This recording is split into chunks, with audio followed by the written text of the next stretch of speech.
बिस्मिल्लाहिर्रहमानिर्रहीम। अस्सलाम वालेकुम। Welcome to my channel teachers cooking. आज मैं आपको मक्खन और देसी घी बनाने का तरीका सिखाऊंगी। घर में जो हम दूध लेते हैं उसको हल्की आंच पे रख देते हैं पकने के लिए। उसके ऊपर बलाई आ जाती है तो वो बलाई जो है वो हम उतार के पूरा हफ्ता फ्रिज में फ्रीज़ करते रहते हैं।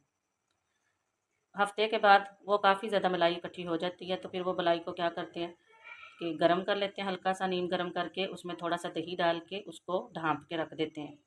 सुबह तक वो अच्छे तरीके से जम जाता है। फिर हम उसको फ्रिज में रख देते हैं। ये आपके सामने है, नज़र आ रहा है आपको कि ये बिल्कुल जमा हुआ है। फ्रिज में जब ये रख देते हैं तो बिल्कुल ठंडा हो जाता है। ठंडा होने के बाद हम इसे निकालेंगे, ब्लेंडर वाले जग में डालेंगे। जग में डाल के थोड़ा सा उसमें पानी ऐड करेंगे, क्योंकि ये पहले ठंडा होता है तो मैं इसमें जो वाटर ऐड करूँगी वो रूम टेम्परेचर पे होगा। आम टूटी का पानी मैं उसमें डाल के इसको चला के जग में डाल के इसका मक्खन बनाऊंगी। ये मैंने जग में डाल लिया, इसमें मैंने थोड़ा सा पानी भी डाल लिया। अब मैं जैसे इसको चलाऊंगी 2-4 मिनट इसके ऊपर मक्खन आ जाएगा।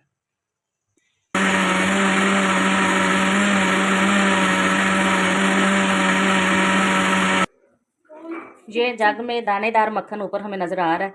ये तैरने लग जाता है मक्खन फौरी ऊपर, लाइट वेट होता है ना इसलिए। अब मैं इसे निकाल लूँगी किसी चम्मच की मदद से या हाथ की मदद से, बर्तन में लहदा निकालते जाऊँगी।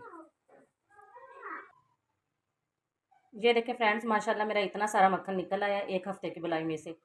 ये बेहतर होता है कि आप खालिश दूध ले लिया करें, दूध वाले से ना लिया करें। आपके घर के पास अगर किसी ने भैंसें रखी हुई हैं तो आप उनसे दूध ले लें। 10-20 रुपये महंगा ले लो लेकिन खालिश दूध ले लो। भलाई भी ऊपर से उतर जाती है, हर हफ्ते आपका 1 किलो तक मक्खन भी बन जाता है। फिर इसके अलावा ये है कि जब वो दूध आप बॉयल करके ऊपर से मलाई उतार लेते हो तो नीचे जो लो फैट मिल्क बचता है, स्किम मिल्क, वो आप पियेंगे तो आप पे फैट भी नहीं चढ़ेगी, मोटे भी नहीं होंगे आप। ये देख लें आपके सामने माशाल्लाह 1 हफ्ते की बुलाई का इतना मक्खन है ये।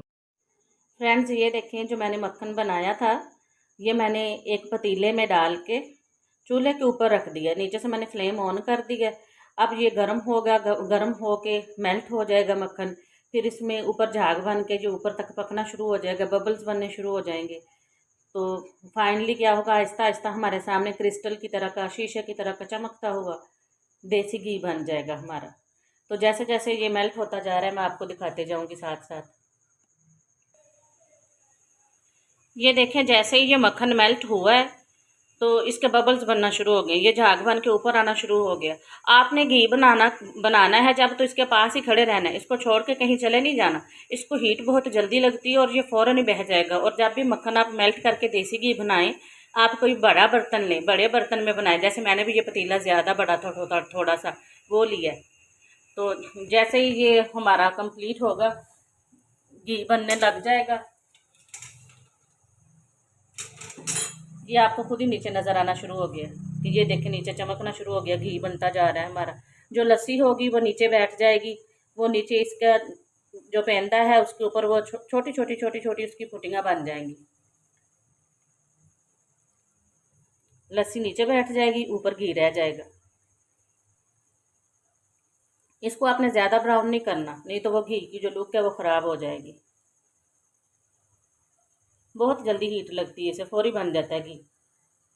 4 से 5 मिनट का प्रोसीजर होता है बस। ये देखें जी, ये मेरा घी तैयार हो गया, देसी घी। जो लस्सी थी इसमें मक्खन में मौजूद वो इसके ये देखें पेंदे के साथ नीचे, बॉटम के साथ पतीले के नीचे लग गई है, बैठ गई है। अब ये नीचे पीछे जो हमारे पास घी बचा है ये बिल्कुल साफ़ है, शीशे की तरह साफ़ सुथरा खालस। इसीलिए मैं कहती हूँ कि दूध थोड़ा महंगा ले लिया करो, 10-20 रुपए, लेकिन भैंसों वाले घर से ले लिया करो। उनसे कहा करो हमें खालिश दूध देना, चाहे 10 रुपये महंगा दे दो। इसमें से आपका 2-3 किलो तो मक्खन और ये घी बन जाता है। हर महीने 2 किलो अगर आपका देसी घी बन गया तो समझे 4000 तो आपकी यही बचत होगी। 2000 रुपये किलो है देसी घी। ये मैंने स्टेनर के साथ घी जो था वो छान लिया, छान के इस डिब्बे में मैंने निकाल लिया। ये देख लें माशाल्लाह कितना अच्छा लग रहा है। ये किलो से ज़्यादा तो मेरा देसी घी बन गया। आप भी इसी तरह किया करें, मलाई जो है ना वो उतार के रखते जाया करें दूध में से, और 1 हफ्ते के बाद उसको आप खट्टा लगाएं, लस्सी उसमें डाल के या दही डाल के रख दें, सुबह के टाइम उसको फ्रिज में रखें, उसे ठंडा करके जूसर वाले ब्लेंडर वाले जग में डाल के ग्राइंड करें। ग्राइंड करने के बाद जिस तरह मैंने आपको सारा प्रोसीजर बताया इस तरह करें तो आपका भी घी बन जाएगा माशाल्लाह।